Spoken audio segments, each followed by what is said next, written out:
The coffee was still steaming when Derek's truck sprayed gravel across Harold's driveway. Too fast, too early. 6 in the morning, and frost was still painting the cattle pond white.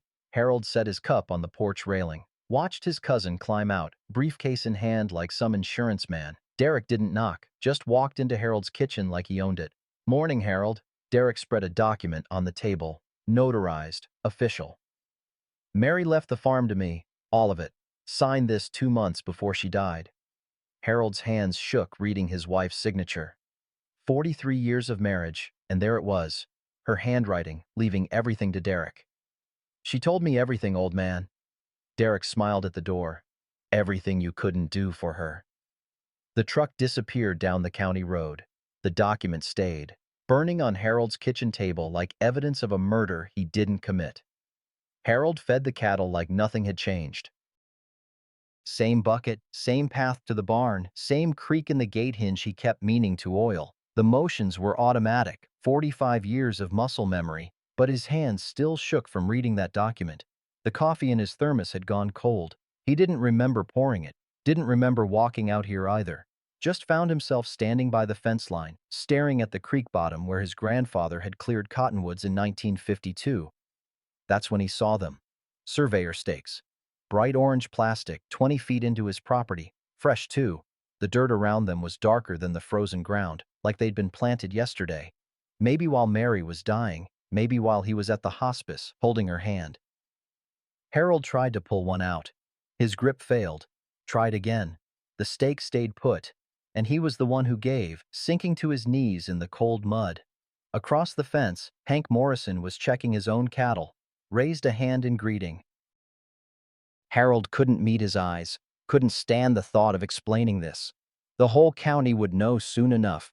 Poor Harold didn't even know his own wife was leaving him for his cousin. Didn't even notice she was signing his life away. The mail truck came at 10. Harold almost didn't check the box. Wished he hadn't. Certified letter. Equipment loan documents, $47,000. Mary's signature from 6 months ago. Co-signing with Derek as borrower. Liens on the tractor, the baler, the truck Harold was still driving. 6 months ago, Mary could still walk, could still think straight. This wasn't confusion from the cancer. This was planning. He sat in the truck with the engine off, cold seeping through the door, read the papers 3 times. The dates lined up like dominoes, each loan, each signature, each step toward whatever Derek had been building while Harold worked the fields and sat beside Mary's hospital bed. His phone showed 3 missed calls. He hadn't heard it ring, didn't remember putting it on silent. Inside, the house still smelled like Mary, lavender hand cream, and the lemon pledge she used on the furniture every Saturday. Her reading glasses were on the end table where she'd left them 3 weeks ago. Her coffee mug in the sink, the one that said "World's Best Grandma," even though Julie had stopped bringing the grandkids around after the fight. That fight, 20 years ago now. Harold had refused to come to Julie's wedding because Marcus was black, and Harold had been raised in a different time, and he'd said things he couldn't take back. Mary had gone to Portland alone, came back different, quieter. Maybe that's when it started. The loneliness that drove her to Derek. Harold picked up the phone, called the lawyer's office. The number was on the letterhead from Mary's will. A receptionist answered, voice professionally pleasant. "I need to speak to someone about my wife's will." "Mary Thatcher." "One moment, sir." Classical music. 2 minutes of waiting. "Sir, Mrs. Thatcher's affairs are concluded. The client relationship has been terminated." "But I'm her husband. I need—" "All documents were properly executed and filed. If you have questions, you'll need to retain your own counsel." Click. Harold set the phone down. Looked at the wedding photo on the wall. Mary at 23, holding white flowers, smiling like she meant it. Had she ever been that happy with him? Or had she been pretending even then? He examined the will document again. The notary stamp looked real. The witness signatures too. Mary's handwriting, steady and clear. Everything appeared legitimate. He wasn't a lawyer, didn't know what to look for, but something nagged at him. The date on the will, March 15th. Mary had asked him that week to take her to town for an appointment, said it was just a prescription refill. He'd dropped her at the pharmacy, ran to the feed store, picked her up 20 minutes later. Had she gone to the lawyers instead? Evening came. Harold sat in Mary's chair without meaning to. It still smelled like her. The lavender hand cream, the downy fabric softener she always used. He breathed it in and felt something crack in his chest. The whiskey was in the cabinet above the fridge. He'd bought it when Mary got diagnosed, thinking maybe one drink at night would help him sleep. Never opened it. Now he poured one glass, stared at it. The amber liquid caught the last light from the window. Didn't drink it. Didn't pour it out either. His phone buzzed. Julie's name on the screen. He watched it ring. Once. Twice. Let it go to voicemail. The notification lit up. "Dad, I heard about Mom's will. I'm coming home. We need to talk." Harold's chest tightened. His daughter, who hadn't been home in 20 years, who probably thought he was a racist old fool losing his mind to grief. Coming back to what? Watch him get evicted from his own land. The glass of whiskey sat untouched on the table. Outside, the surveyor stakes glowed orange in the dusk like warnings, like claims already made. Harold looked at his hands, calloused, scarred, the hands that had worked this land since he was 17. His grandfather's hands had looked like this, his father's too. Now they shook, and he didn't know if it was rage or fear or just the weight of understanding that everything he'd built was already gone. Julie's rental car sat in the driveway for 5 minutes before she got out. Harold watched from the kitchen window, coffee going cold in his hand. She looked older, tired. Lines around her eyes that hadn't been there in the photos she used to send Mary. She knocked on her own front door. Harold opened it. They stood there, neither knowing what to do with their hands. "Dad." "Julie." The hug was brief, awkward, her body stiff against his, like hugging a stranger. Inside, Harold poured coffee, gave them both something to do. Julie sat at the table, same chair she'd sat in as a girl, doing homework while Mary cooked dinner. "Tell me about the will," she said. Harold slid the document across, watched her face as she read, waiting for the doubt, the suspicion that grief had made him paranoid. "Derek says Mom promised him the farm." Harold's voice sounded rough, unused. "Says she told him things, about me, about our marriage." Julie looked up. "What things?" "That I couldn't give her what she needed." Harold stared at his coffee. "He's probably right. Dad, there's more." He showed her the loan documents. The surveyor stakes photo on his phone. Each piece of evidence another nail. Julie's face shifted. Not belief exactly. More like careful consideration. Like she was trying to decide if her father was the victim or just couldn't accept the truth. "Maybe we should look through Mom's things," she said. "For clarity." Clarity. The word his daughter used when she meant proof you're not imagining this. Sunday came. Harold sat in his usual pew, fifth row, right side, where 3 generations of Thatchers had sat. Julie beside him, first time in 20 years. The congregation noticed. Heads turned. Whispers rippled through the wooden pews like wind through wheat. Pastor Jim's sermon was about bearing true witness, about the difference between gossip and truth. Harold wondered if it was pointed or just coincidence. The coffee hour after service was worse. Dottie from the feed store loud whispered to Barbara Jensen, "Poor Harold. Imagine not knowing your own wife for 43 years." Mabel from the diner cut between them, set a casserole in Harold's hands. "Don't listen to fools," she said, squeezed his shoulder. "You're a good man." But good men didn't lose their wives to their cousins. Good men noticed when someone they loved was lonely. Hank Morrison approached, his weathered face serious. "Harold, need to tell you something." They stepped outside. January wind cut through Harold's church jacket. "I saw Mary at the lawyer's office. Week before she died." Hank's breath made clouds in the cold. "She looked determined, not confused. Wanted you to know." Julie had followed them out. "What day?" "Tuesday, March 8th, I think." Julie pulled out her phone, typing. "The first will is dated March 8th. The one leaving everything to Dad." Harold's heart kicked. "There's 2 wills?" "According to county records, yes." Julie's voice changed, less skeptical now. filed 1 week apart. Across the parking lot, Derek's truck idled. He sat behind the wheel, watching, not approaching, just making sure Harold saw him, making sure Harold knew he was being watched. Derek had never come to church, not even with Mary. Why's he here? Julie's voice had an edge Harold hadn't heard before. Making a point, Hank said, that he can. Derek drove away slowly, deliberately, a man who had all the time in the world. Back at the house, Julie sorted through boxes in the guest room. Mary's overflow storage, teaching supplies, old photo albums, the accumulated debris of a life. Harold made sandwiches neither of them ate. Dad, Julie's voice from upstairs, tight, strained.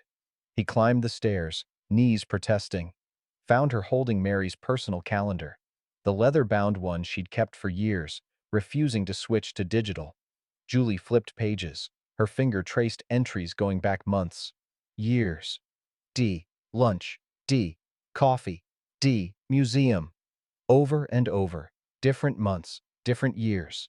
The entries went back to 2019, 2015, 2010. How long did you know? Julie's voice was barely a whisper. Harold took the calendar. His hands were steady now. Oh, I didn't. Not at all. The entries were coded but clear. Lunch dates, coffee meetings, art exhibits. Each one marked with just a letter, like Mary was hiding them, or maybe just keeping them separate. Private. Julie's face crumpled. I'm sorry, I thought... You thought I was a bitter old man who couldn't accept his wife's wishes. Harold sat on the bed. Maybe I am, but I didn't know about this. Dad, your mother was lonely. I worked. Thought providing was the same as loving. He ran his thumb over Mary's handwriting. Turns out, it's not. Julie sat beside him, not touching, but close. If she hid this, what else is hidden? Harold remembered. Mary last summer, before the cancer got bad, spending hours in the attic, said she was organizing memories. He'd thought it was just her way of preparing, of putting things in order. The attic, he said. They both looked up at the ceiling, the pull-down stairs. The dust and shadows and whatever Mary had left behind. Julie stood. Let's find out. The attic stairs creaked under Harold's weight, same creak they'd always made. Some sounds never changed. What they'd find up there would... The attic smelled like dust and cardboard and time. Weak January light filtered through the gable window, catching particles floating in the air like snow that never landed. Julie opened boxes methodically. Mary's teaching supplies, lesson plans from 30 years ago, construction paper gone brittle, stickers that had lost their stick. Harold stood by the window, not sure what he was looking for, not sure he wanted to find it. Dad, Julie held a shoebox, wrapped in Mary's college scarf, University of Iowa, faded blue and gold. The kind of wrapping that meant something inside mattered. Harold took it, felt the weight, opened it. Letters, dozens of them, bundled by year, held together with rubber bands that left marks on the envelopes. His hands found the oldest one, postmarked 1989. Dear Mary, thank you for the wonderful conversation at the reunion. It's rare to find someone who actually listens. Derek's handwriting, familiar from birthday cards and Christmas notes over the years. Julie read over his shoulder. Neither spoke. Harold moved to the next bundle. 1995. Mary, I know we shouldn't talk like this, but you understand me in ways Harold never could. Is that wrong? To feel seen? The letters progressed, year by year. Mary's loneliness poured onto pages from another man. Derek's responses, sympathetic at first, then intimate, then something else entirely. Harold found a letter from 1998. Julie's voice reading it aloud broke halfway through. Harold didn't even cry when Julie left, just worked harder. Derek, you listen in ways he never could. She stopped, set the letter down. Dad, keep reading. She did. Years of correspondence. Mary's pain. Derek's promises. The slow transformation from family reunion small talk to emotional affair to something that lasted 15 years. But there were other letters too, early ones.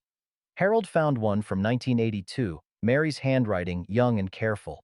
The farm is beautiful in spring.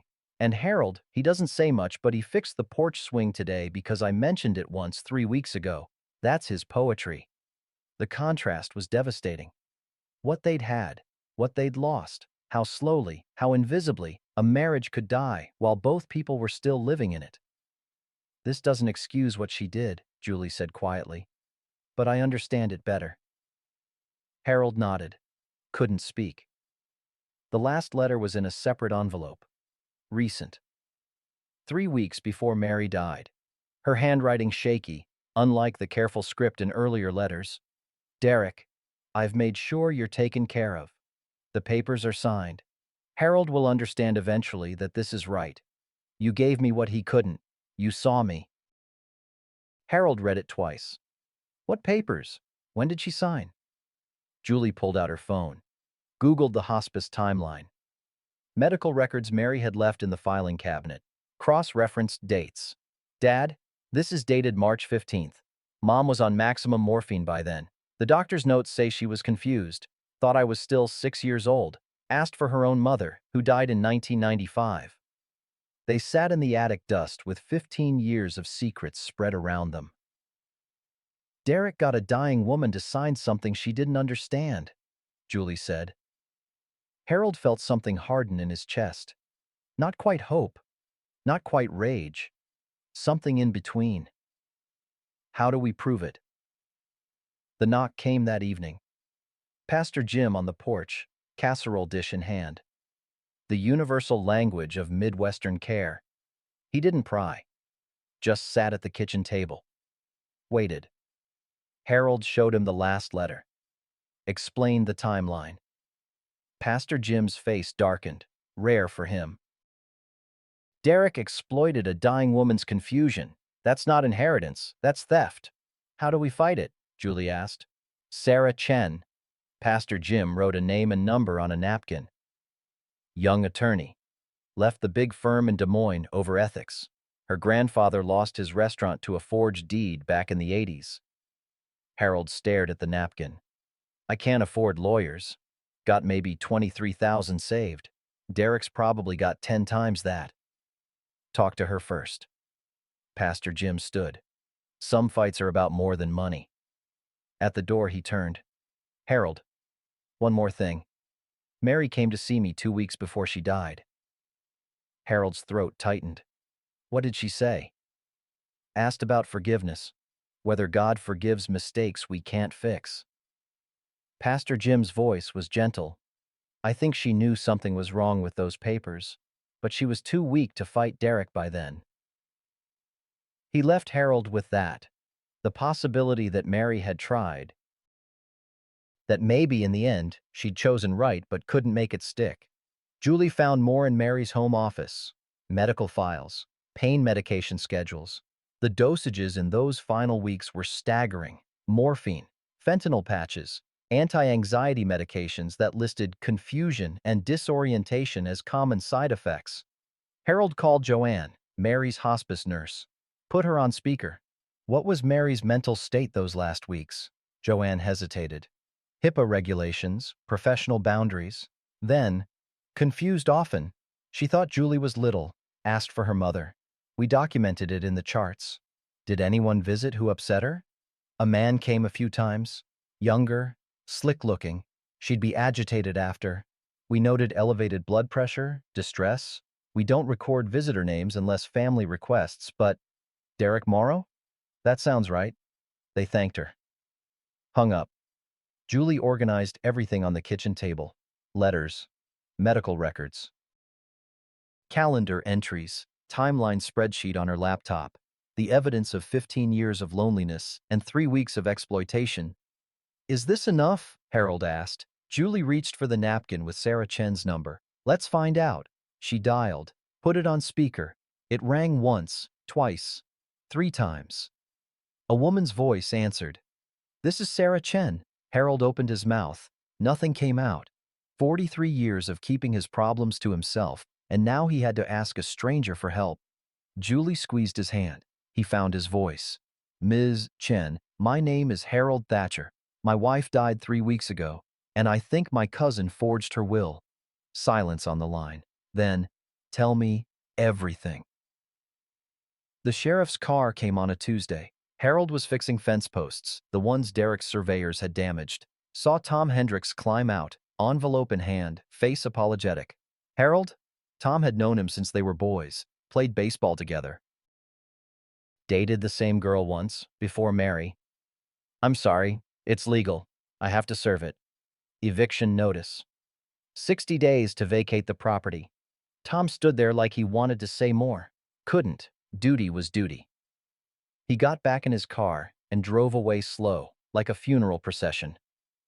Harold read the notice on his porch, the same porch his grandfather had built in 1955. 60 days, 2 months. Then strangers would live here, or more likely, Derek would sell to developers, turn 240 acres into subdivisions with names like Thatcher Meadows or some other insult disguised as tribute. Derek's truck appeared at the end of the driveway. Perfect timing. Always perfect timing. He didn't get out, just idled there, making sure Harold saw him, making sure Harold understood. Harold called a lawyer, first one in the phone book. The consultation fee was $500 just to talk. The man listened for 20 minutes, then delivered the verdict in the flat tone of someone who'd seen this before.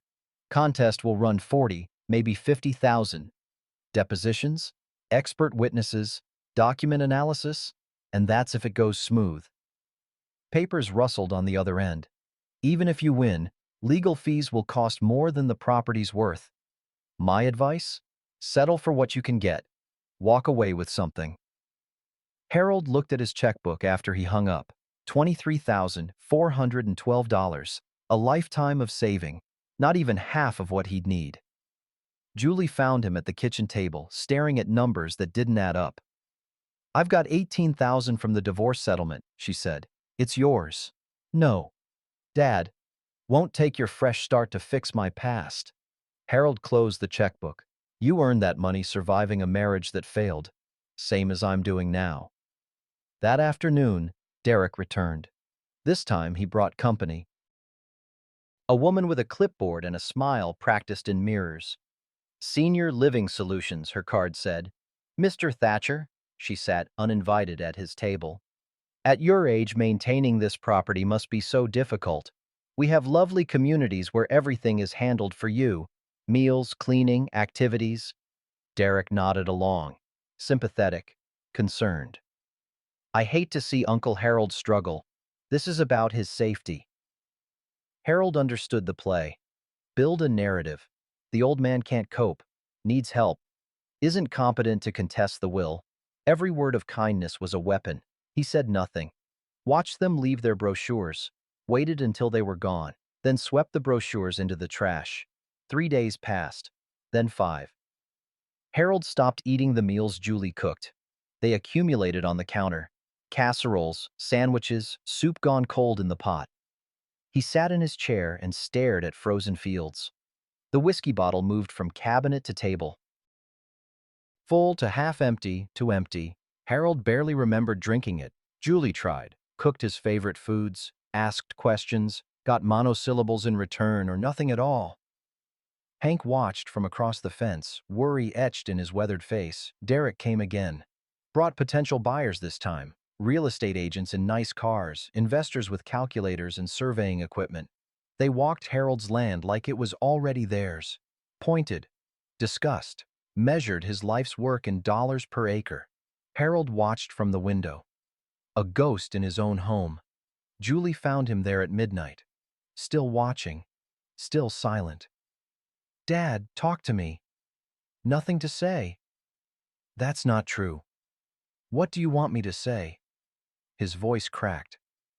That I failed. That I lost my wife before she died. That I'm losing everything my grandfather built because I'm too old and too broke and too tired to fight? Julie said nothing. What could she say? Harold looked at his reflection in the dark window, didn't recognize the man staring back. When had he gotten so old, so defeated? Some battles you lose by living, he said quietly. This is one of them. Morning came. Harold wasn't in his room. Julie found the note on the kitchen table, his handwriting shakier than she remembered. Julie, the farm goes to Derek. I'm done fighting. Don't waste your inheritance money on lawyers. Love. Dad. Her heart stopped. She grabbed a flashlight, checked the house, the porch, ran to the barn. The door was open. January wind pushing through.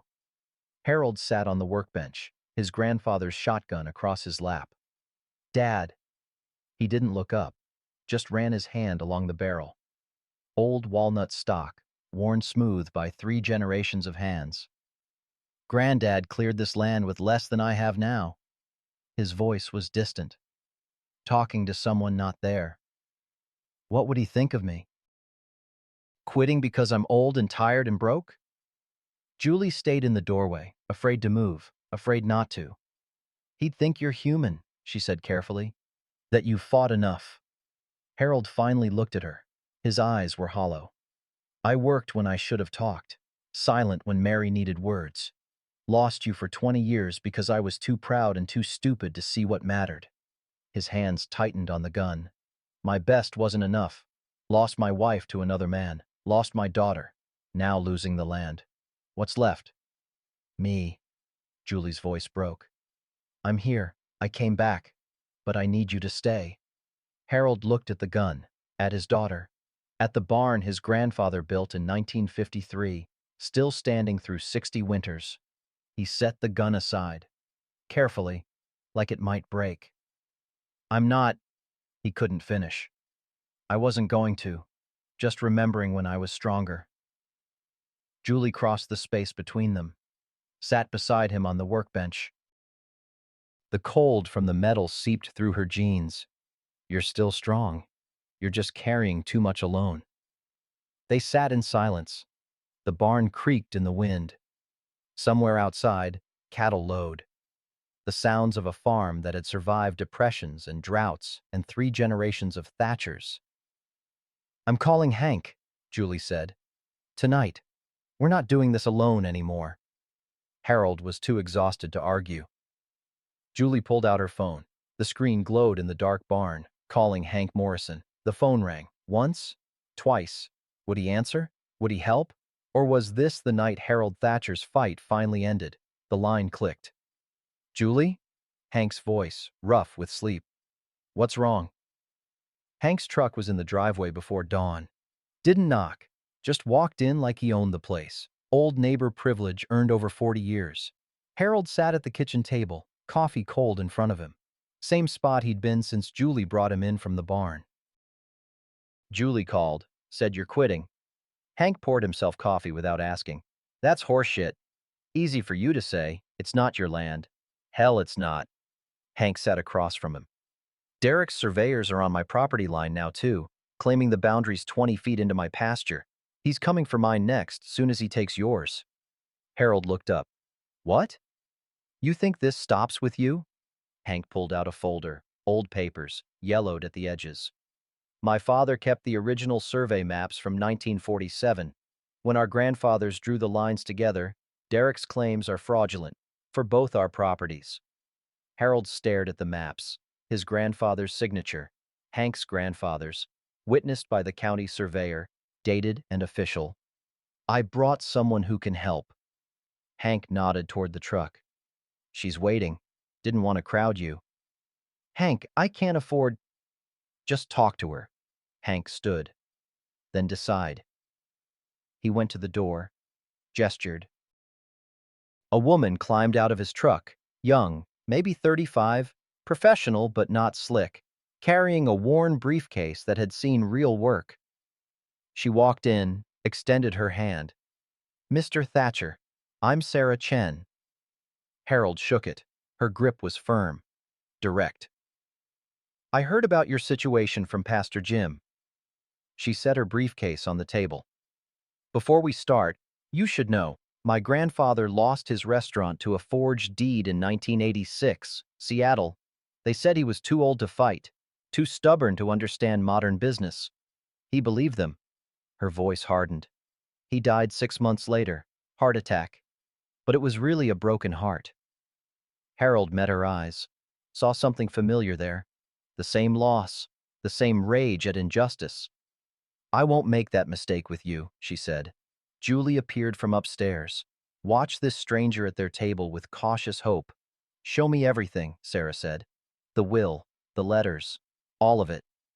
They spread it across the table. The will Derek had presented, the letters from the attic, Mary's medical records, calendar entries, timeline. Sarah examined the will first, pulled out a magnifying glass, old-fashioned, the kind lawyers didn't use anymore. Her grandfather's, Harold guessed. The notary stamp, she pointed. See here, the pressure's uneven, and the ink. It's slightly different from the signature ink. This wasn't notarized by the person whose stamp this is. She opened her laptop, pulled up county records. She'd done homework before coming. Mr. Thatcher, there are 2 wills in the probate system, both filed under your wife's name, one dated March 8th, one dated March 15th. Harold's chest tightened. 2? The first one, March 8th, leaves everything to you. For his faithful stewardship of our family legacy. Those are your wife's words. Sarah turned the screen. The second one is what Derek showed you. Filed 3 days after your wife died. How is that possible? Julie leaned over the laptop. Someone had access to filing systems. Someone with legal knowledge. Sarah's fingers moved across the keyboard. I cross-referenced employment records. Derek's been dating a paralegal named Angela Morrison. She worked at the firm that handled your wife's estate. Quit 2 days after Mary died. Hank pointed at the survey maps. And here's the property fraud. My father's maps prove the original boundaries. Derek's surveyor moved stakes to steal 20 feet from both our properties. Sarah photographed everything, made notes, her mind clearly working through legal strategy. The question is proving which paralegal forged this. She tapped the second will. And whether we can get her to testify. Julie suddenly straightened. Mom mentioned Derek's girlfriend once. Said she worked at a law office. I didn't think anything of it then. Angela Morrison. Sarah closed her laptop. I know exactly who that is. And I know she got paid $15,000 2 days after your mother died. Bank records are public in probate cases. Harold felt something stir in his chest. Not hope exactly, but not despair either. What are the chances, he asked, of proving forgery with this evidence? Good. Sarah met his eyes. Of doing it without this getting ugly in public? 0. Derek will fight. It'll be in the papers. Everyone will know about the affair, the letters, everything. Let them know. Harold's voice was steady for the first time in days. The truth, all of it. That's all I want. Sarah studied him. This will cost. I can work on contingency, payment only if we win, but you need to understand the risk. Won't take charity. It's not charity. It's how I choose to practice law. She paused. But if it makes you feel better, you can pay me win or lose. Reduced rate, payment plan. Harold looked at Hank, at Julie. At this stranger willing to fight for him. Why? He asked Sarah. Why do this? Because my grandfather died believing he deserved what happened to him. That he was too old, too stubborn, too foreign to matter. Her jaw set. And because some fights are about more than one farm. They're about whether we let predators win just because they're family and smooth-talking and know how to work the system. Hank cleared his throat. Your granddad would be proud, Harold. Not of the fight, of standing for what's his. Julie squeezed Harold's shoulder. We're with you, Dad. Whatever you decide. Harold looked at the evidence spread across his table. 3 generations of family history. His grandfather's signature on those 1947 maps. Mary's real will, dated March 8th, when she was still herself. What's the first step? He asked. Sarah smiled, small, determined. I file a contest of will tomorrow. Then we get Angela Morrison on record. And we prove your wife's real intentions. She started packing up her briefcase. At the door, she turned back. Mr. Thatcher, Derek will escalate when he learns we're fighting. Be ready. That night, Harold's phone rang. Derek's name on the screen. Harold answered. What? You filed a contest? Derek's voice was strained, angry. You'll regret this, old man. I'll destroy what's left of Mary's memory. I'll tell everyone what kind of husband you were. Harold looked at Julie, at Hank, who'd stayed for dinner, at the farm visible through the window, scarred but standing. You already tried that, Harold said. His voice was steady, strong. Didn't work. He hung up. His hands weren't shaking anymore. Julie watched him with something like pride. You okay? No. Harold set the phone down. But I'm fighting. That's different than okay. It's better. Outside, winter stars cut sharp through the January cold, the kind of cold that tested everything. Proved what could survive. Harold Thatcher was still standing, and tomorrow, the fight began. Part 6. Building the Case. 1,000 words. Sarah filed the contest on Wednesday. By Friday, the phone calls started. Eddie from the feed store called first. Voice uncertain. Harold, Sarah Chen came by. Asked about Mary and Derek. I need to tell you something I should have said months ago. They met at the diner. Eddie twisted his coffee cup, wouldn't meet Harold's eyes at first. Last spring, Derek brought Mary in for co-signing on some equipment loans. Eddie's weathered face creased with guilt. She looked confused, kept asking, why does Harold need this?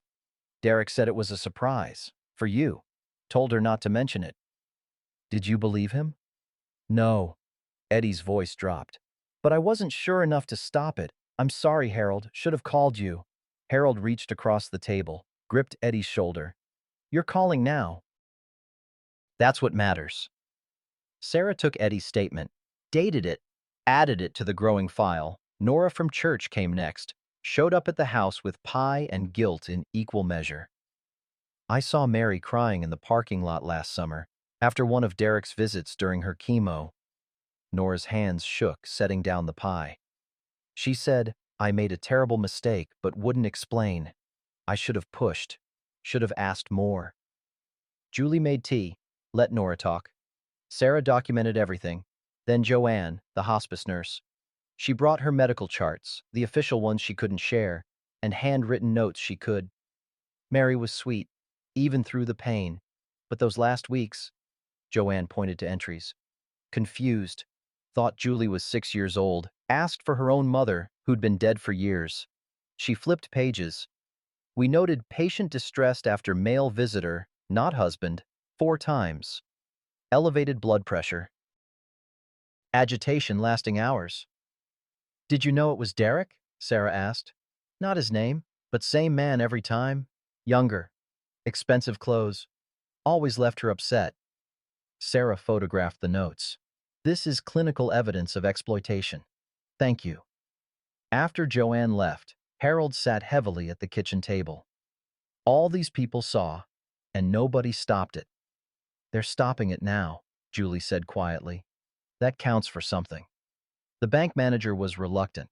Met them at his office after hours, tie loosened, clearly uncomfortable. This is off the record, he said.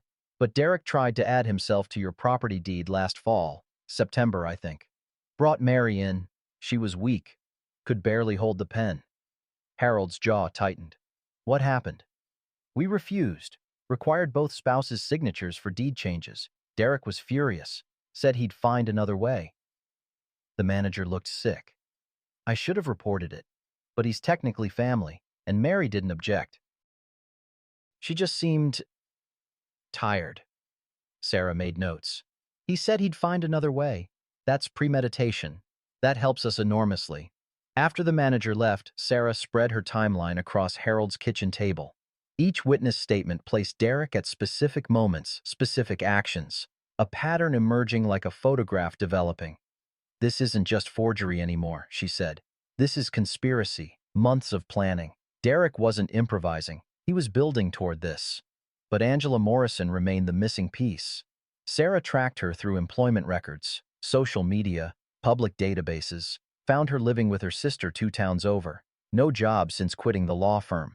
Bank account showing that $15,000 deposit the week Mary died, then nothing. Sarah drove there, knocked.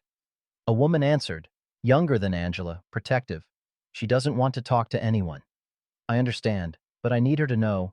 Sarah handed over her card.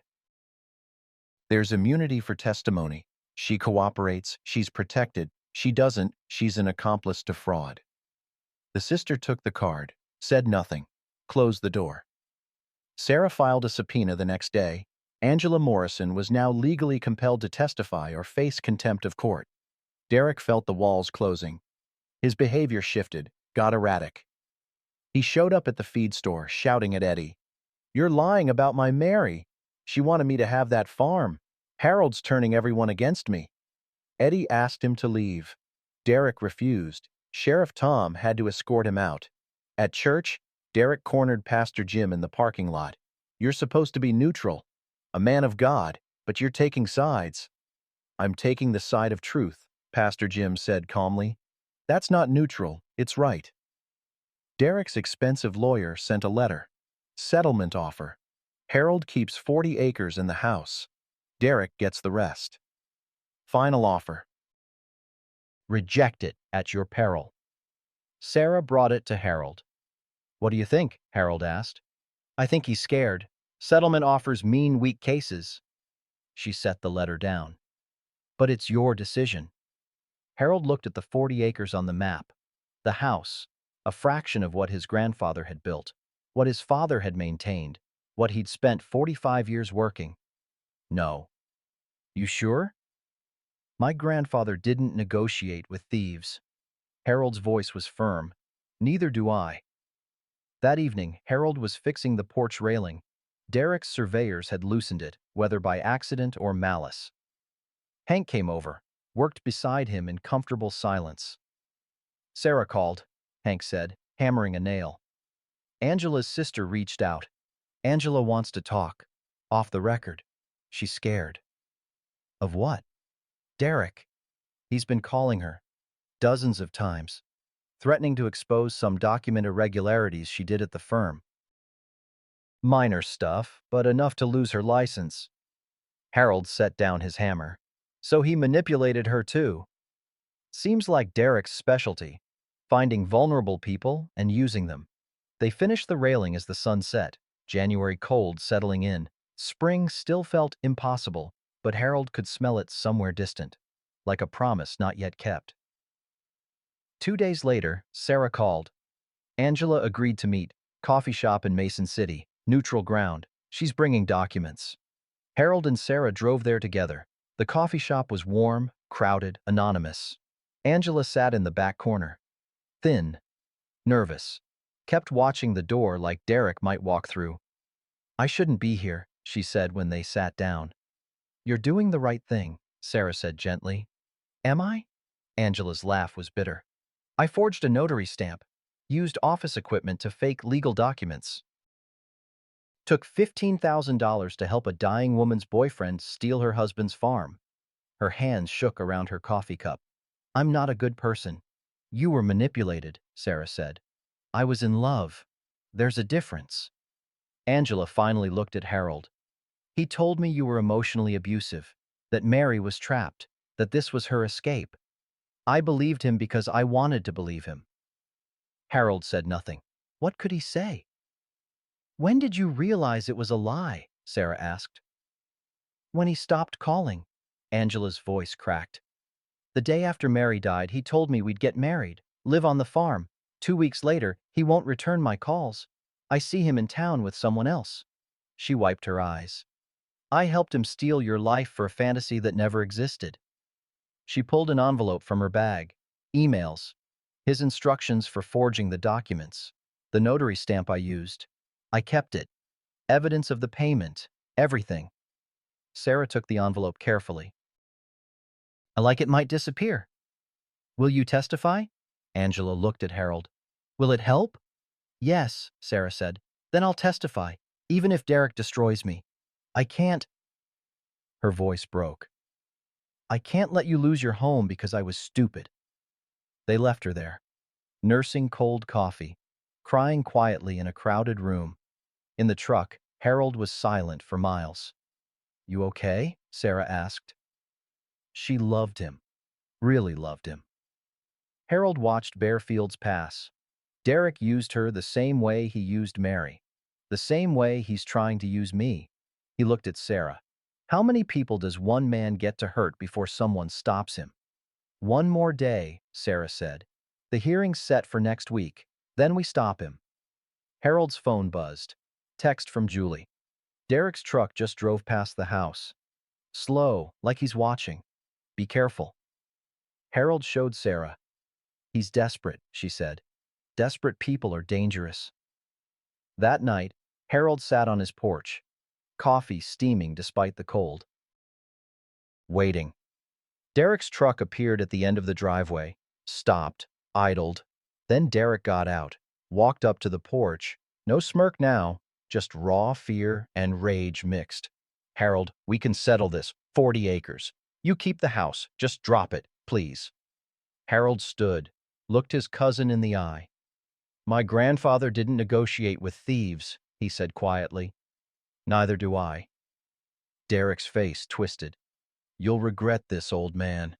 I'll make sure everyone knows what kind of husband you were, what you couldn't give her, what I could. Let them know the truth, Harold said. All of it. That's all I want. Derek left, tires squealing. Inside, Julie watched from the window. You think he'll do something stupid? Already has, Harold said. Question is whether he'll do something desperate. The courthouse hearing was 6 days away. Angela Morrison packed the documents at her sister's kitchen table, 2 in the morning, couldn't sleep. Hadn't slept properly since agreeing to testify. Her sister Rachel watched from the doorway. You're doing the right thing. Am I? Angela's hands shook sorting papers. Original notary stamp, Derek's emails with instructions, bank statements showing the $15,000. Derek will destroy me, my license, my reputation, everything. You'll destroy yourself if you don't. Rachel sat across from her. This is who you are, Ang, not what you did, who you choose to be now. Angela's phone buzzed. Derek's name, again, the 37th call since she'd agreed to testify. She let it go to voicemail, listened to it on speaker. Angela, don't do this. You're making a mistake. I can't protect you if you testify. Those document irregularities at the firm, I kept quiet about them, but if you betray me… Rachel reached across, deleted it. He's bluffing. What if he's not? Then you face it, but you face it clean. Not with this on your conscience. Angela looked at her grandfather's photo on Rachel's mantle. Giuseppe came from Italy with nothing, built a bakery, worked until he was 80, honest to a fault. What would Nonno say? She whispered. You know what he'd say. Rachel's voice was firm. La verità vi farà liberi. The truth will set you free. Angela nodded, kept packing.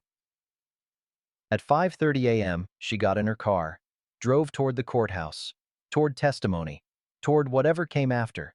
Harold, dressed in his suit, the same one he'd worn to Mary's funeral, still smelled like church basement and casseroles and grief. The tie didn't fit right. Never had. Julie helped him adjust it. Nervous?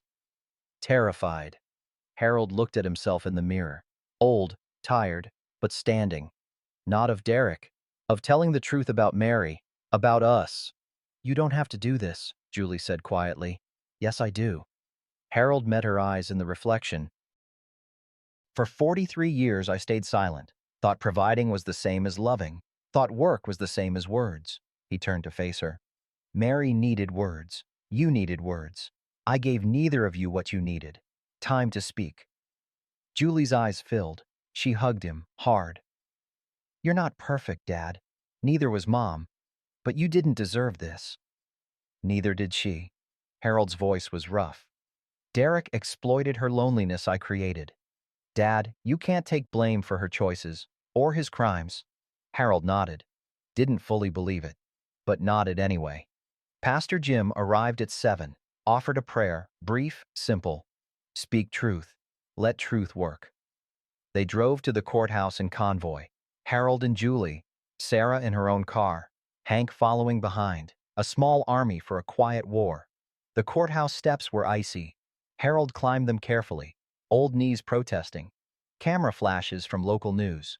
Small-town drama made public. Mr. Thatcher, how do you feel about your wife's betrayal? Harold said nothing. Julie shielded him. They pushed inside. The courthouse smelled like floor wax and old law books. Fluorescent lights too bright. Voices echoing off marble floors built when justice felt more solid. Derek was already there. Expensive suit, expensive lawyer. But Derek himself looked pale, kept glancing at the door, looking for Angela, wondering if she'd show. Their eyes met across the lobby. No smirk now.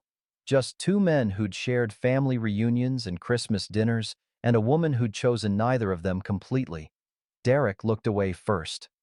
All parties, courtroom 3, Judge Holloway presiding. The bailiff's voice cut through the murmur. Harold's heart kicked. This was it. The courtroom filled. Hank found a seat, Pastor Jim, Mabel from the diner, Eddie, the community showing up. Bearing witness. Derek's side was sparse. Just his lawyer. No family. No friends. A man alone with his greed. Judge Martha Holloway entered. Stern, fair-minded. 60 years on the bench showed in her face. She'd seen every lie people told. This is a probate contest regarding the estate of Mary Ann Thatcher. Her voice carried authority that didn't need volume. Mr. Brennan, you may proceed. Derek's lawyer stood, polished, confident. Your Honor, this is a simple case of a husband unable to accept his wife's final wishes. Mrs. Thatcher, of sound mind, chose to leave her property to Derek Morrow. Mr. Thatcher's pain is understandable, but pain doesn't invalidate legal documents. He painted Harold as bitter, grief-stricken, a man who'd failed his wife and now couldn't accept her choice. Sarah stood for her opening. No theatrics, just facts. Your Honor, this is a case about fraud. A vulnerable woman, dying and confused, forged documents, a pattern of exploitation spanning months. We have 2 wills, one authentic, one forged. We have witnesses to the victim's mental state. We have testimony from the woman who forged the notary stamp at Mr. Morrow's direction, and we have documentary evidence of premeditation. She laid it out. Timeline, witnesses, evidence, a roadmap to the truth. Judge Holloway listened, made notes. Her face revealed nothing. We'll hear testimony. Mr. Chen, call your first witness. The estate calls Hank Morrison. Hank stood, walked to the stand, sworn in, his weathered farmer's hands on the Bible like a promise kept. Sarah guided him through it. The 1947 survey maps, the property fraud, seeing Mary at the lawyer's office, looking determined, not defeated, the week before she died. Derek's lawyer cross-examined, tried to poke holes, failed. Hank's testimony was solid, unshakable, the word of a man who'd never lied in 72 years and wasn't starting now. Eddie testified next. The confused loan signing, Mary's questions, Derek's deception, then Nora. Mary's tears. I made a terrible mistake. Then Joanne. Clinical observations, cognitive decline, agitation after Derek's visits. Each witness built the case, brick by brick. A wall Derek couldn't climb, but everyone was waiting for one name. Sarah stood. The estate calls Angela Morrison. The courtroom stirred. Derek leaned forward, his face drained of color. The door opened. Angela walked in, thin, pale, terrified, but walking. She took the stand, was sworn in, her hand shook on the Bible. Derek stared at her, tried to catch her eye, make her remember what they'd had, what he'd promised. Angela looked down, wouldn't meet his gaze. Sarah approached, gentle. Miss Morrison, what is your relationship to Derek Morrow? Angela's voice was barely audible. He was my boyfriend. And did you work at the law firm that handled Mary Thatcher's estate? Yes. Did you, at Mr. Morrow's request, forge documents related to Mrs. Thatcher's will? Silence. The courtroom held its breath. Angela looked up, not at Derek, at Harold, at the old man whose life she'd helped destroy for love that never existed. Her voice strengthened. Yes, I did. The courtroom erupted. Judge Holloway's gavel. Order! But the damage was done. The truth was spoken. Derek's lawyer stood, objected, tried to salvage what couldn't be saved. Angela continued, step by step, email by email. $15,000, the forged notary stamp, Derek's instructions, his promises, his lies. When Derek's lawyer cross-examined, tried to discredit her, Angela didn't break. Why should we believe you now? Because I can't live with what I did. Angela's tears fell freely. An old man is losing his home because I was stupid and in love. That's not who I want to be. She produced evidence, emails, bank records, the notary stamp itself, kept as insurance, or maybe guilt. Derek's lawyer sat down, had nothing left. Judge Holloway looked at Derek. Mr. Morrow, do you wish to testify? Derek's lawyer whispered urgently, shook his head. No, Your Honor. Very well. Mr. Thatcher? Sarah nodded. Harold stood. This was it. His turn to speak. To tell the truth about 43 years of marriage that ended in betrayal and theft. He walked to the stand, was sworn in, sat down, looked at the courtroom, at Julie, at the community that had showed up, at Derek, who'd stolen everything and called it love. Mr. Thatcher, Sarah's voice was gentle, tell us about your marriage. Harold took a breath, and finally, after 43 years of silence, he found his voice. We weren't perfect. Harold's voice carried through the courtroom, steady, plain, the voice of a man with nothing left to lose. I worked too much, talked too little. Mary was lonely. I didn't see it, or didn't want to see it. Sarah let the silence sit. Tell us about her final weeks. She was scared. The cancer. Harold's throat tightened. She was in pain, morphine, fentanyl patches, pills that made her confused. Some days she thought Julie was still 6 years old, asked for her own mother, who'd been dead 20 years. Did Derek visit during this time? Yes. The nurses said she'd get agitated after, blood pressure up, upset for hours. Harold looked at Derek. I thought he was being kind. Family. Turned out he was working her, getting her to sign things. Derek's lawyer objected. Speculation? Sustained, Judge Holloway said. Stick to what you observed, Mr. Thatcher. Harold nodded. Mary asked me once, near the end, if I'd be okay. Said she'd tried to make things right. I didn't understand then. Now I think she meant the first will, the real one, the one leaving me the farm. Sarah pulled out documents. This will, dated March 8th, 1 week before the forged version. Your wife filed it herself at the county recorder's office. Then, 1 week later, a second will appears. What's the difference? Mary was Mary on March 8th. By March 15th, she didn't know what year it was. Derek's lawyer stood for cross-examination, aggressive, trying to salvage the unsalvageable. Mr. Thatcher, isn't it true you and your wife had a strained marriage? Yes. That you were emotionally distant? Yes. That your daughter didn't speak to you for 20 years? Harold's jaw tightened. Yes. So isn't it possible your wife genuinely wanted Mr. Morrow to have the property? That she found in him what she couldn't find in you? The courtroom went silent. The question hung like smoke. Harold looked at the lawyer, then at Derek, then at Julie. Maybe she did find something in him. Attention I didn't give, words I didn't say. Harold's voice didn't waver. But the confused, medicated Mary might have signed anything Derek put in front of her. The real Mary, the one who filed that first will, she wouldn't destroy our daughter's inheritance. Not for a man who was using her loneliness against her. The lawyer tried again. You're speculating about what a dead woman wanted. I lived with her for 43 years. Harold's voice rose slightly. You didn't. Derek didn't. I knew her. Sarah redirect was brief. Mr. Thatcher, do you believe your wife intended to defraud you? No. I believe Derek defrauded us both. Harold stepped down. His hands were shaking again, but he'd said it. The truth. All of it. Julie was called next. She described finding the letters, the calendar entries, but most importantly, the address book. My mother and I had a code, childhood game. Julie pulled out the small leather book. Places were never written directly. J's flowers meant my favorite hiding spot. D's tools meant Dad's workshop. Sarah pointed to an entry. What does S's vault mean? Sarah Chen's firm has a safety deposit service. That's where Mom stored the real will. Julie looked at Derek's lawyer.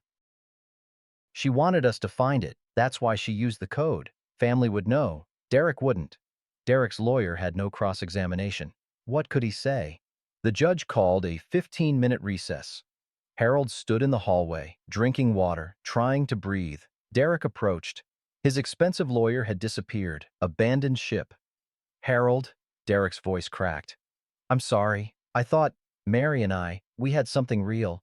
I convinced myself you didn't deserve her. That I did. Harold looked at his cousin, saw fear, shame, desperation, almost felt sorry for him. You exploited a dying woman, Harold said quietly. Called it love. That's not love, Derek. That's theft. Derek opened his mouth, closed it, had no defense left. The bailiff called them back. Judge Holloway had made her decision. Fast. She'd seen enough. I've reviewed the evidence. Medical records prove Mrs. Thatcher was cognitively impaired on March 15th. The testimony regarding document forgery is credible and supported by physical evidence. The timeline shows a pattern of exploitation. She looked at Derek. No sympathy in her eyes. The will dated March 15th is declared invalid. Clear evidence of forgery and fraud. The will dated March 8th, leaving the estate to Harold Thatcher, is upheld as the authentic document reflecting Mrs. Thatcher's true intentions. The courtroom stirred. Hank squeezed Harold's shoulder. Julie's hand found his. Furthermore, Judge Holloway continued, I'm ordering a criminal investigation into Derek Morrow for fraud, forgery, and financial exploitation of a vulnerable adult. Sheriff, please coordinate with the district attorney's office. The sheriff approached Derek's table, not arresting him, not yet, but close enough to make the point. Derek stood frozen, his face ashen. All the confidence, all the smirking superiority, gone. Just a scared man whose scheme had collapsed. He looked at Harold one last time, mouthed something. Could have been sorry, could have been a curse. Harold couldn't tell, didn't matter. Derek's lawyer, the one who'd reappeared briefly, grabbed his briefcase. Left without a word. Even lawyers knew a sinking ship. The gallery erupted, not cheering, that would be disrespectful in court, but relief rustling through like wind through corn. Pastor Jim had tears in his eyes. Mabel gripped Eddie's hand. Hank just nodded. The way men of few words say everything that matters. Harold sat still, waiting for the satisfaction to hit, the vindication, the victory. It didn't come, just exhaustion. The kind that comes from winning a fight you never wanted to have. Dad, Julie's voice broke through. It's over. You won. Harold looked at her, at Hank, at Sarah, who'd fought for a stranger because her grandfather couldn't fight for himself. Nobody won, he said quietly. But justice happened. That's different. That's enough. Outside, the courthouse steps were icy, February sun doing nothing to warm them. Harold descended carefully. Old knees, old bones, but still moving. Media surrounded them. Questions shouted. Cameras flashing. Harold raised a hand. They quieted. I'm glad the truth came out. That's all. How do you feel about your wife's betrayal? Harold paused, chose his words carefully. My wife was a good woman who got lonely, a dying woman who got confused, and a vulnerable woman who got used. He looked directly at the camera. I feel sorry for all of us. Even Derek. Especially Derek. He walked past them. Julie on one side, Hank on the other, Sarah following behind. At the truck, Sarah stopped him. Mr. Thatcher, I don't want payment. This one's on me. No. Harold reached into his jacket, pulled out his grandfather's pocket watch, gold, worn, carried through 3 generations. My grandfather would want you to have this. For fighting when I couldn't. Sarah took it. Her eyes welled. I'll treasure it. I know you will. They shook hands. Sarah drove away. Hank headed to his own truck with a wave. Julie and Harold sat in silence. Engine running. Heater blowing. What now? Julie asked. Harold looked at the farm visible in the distance. His land, his legacy. Scarred but surviving. Now we fix what's broken. Starting with the fence, Derek's surveyors tore up. He put the truck in gear. Then we plant. Spring's coming, whether we're ready or not. They drove home. County road rough from winter, but the truck handled it, always had, always would. Behind them, the courthouse grew smaller in the rearview mirror. Justice served, truth spoken, dignity reclaimed. Ahead, the farm waited. 240 acres of possibility, of work to be done, of a life that needed living. Harold Thatcher was still standing, still fighting, still here. And for today, that was victory enough. The news came 3 days later. Derek arrested, fraud charges, possible prison time, his bail set high enough to hurt. Harold felt nothing, no satisfaction, no revenge, just sadness at the waste of it all. Julie moved her things from Portland, not all at once, a carload at a time, testing the waters, seeing if home could be home again. I'm thinking through summer, she said, unpacking boxes in her old room. Help with harvest, if you want the company. Not out of obligation. Harold leaned in the doorway. Not obligation, choice. Julie hung a picture, Marcus and her, before the divorce. This is home, Dad. I forgot that. Won't forget again. They worked the property together, repairing fence posts Derek's people had damaged, fixing the barn door hinge. Small physical tasks that let words come easier. I was wrong about Marcus, Harold said one afternoon, posts and wire between them. Fear made me small. Made me say things I can't take back. Julie looked up. I know. I'm sorry I missed 20 years. Missed your life. I'm sorry I stayed away so long. She hammered a staple. We both failed each other. That's family, I guess. Failing and forgiving and trying again. Hank brought seedlings in March. The three of them worked his south field. The disputed boundary now settled, maps filed, Derek's claims erased. Your granddad would be proud, Hank said, tamping soil around a tomato plant. Not of the fight, of standing for what's his. Harold worked in comfortable silence. The kind that didn't need filling. Late March brought the dogwood sapling. Harold and Julie loaded it carefully. White flowers, same as Mary's wedding bouquet. The cemetery was quiet. Family plot where generations rested. Harold's grandparents, his parents. Now Mary. Pastor Jim met them there. Brief blessing, no sermon. Just acknowledgement of complexity and grace. They planted together. Harold and Julie, digging, placing roots, filling earth the way families do, working through pain towards something growing. Your mother loved white flowers, Harold said, patting soil. Said they meant new beginnings. Do you forgive her? Julie's hand stilled. Harold considered. I'm learning to forgive us both for being human. She was lonely. I was distant. Derek was cruel. All true. None of it simple. What about Derek? Don't know yet. Working on not hating him. That's a start. They watered the sapling. A robin landed on Harold's father's headstone. First one Harold had seen all year. Spring's here, Julie said. Harold looked at his land stretching beyond the cemetery. Some fields scarred by surveyor stakes. Some pristine. All his. All still standing. Whether we're ready or not, he said. They drove back. Julie's car following Harold's truck. She was staying. Not forever, maybe. But for now. For this season. For as many seasons as made sense. The farm needed work, always did. Fence posts to replace, seeds to plant, the rhythm of land that doesn't care about human drama, just asks to be tended. Harold parked, stood on his porch. Coffee in hand, same spot where Derek had shattered his morning 3 months ago. But different now. Not alone, not defeated, not finished. The dogwood would bloom in April. White flowers on Mary's grave. Forgiveness growing slow but certain. Derek would face consequences.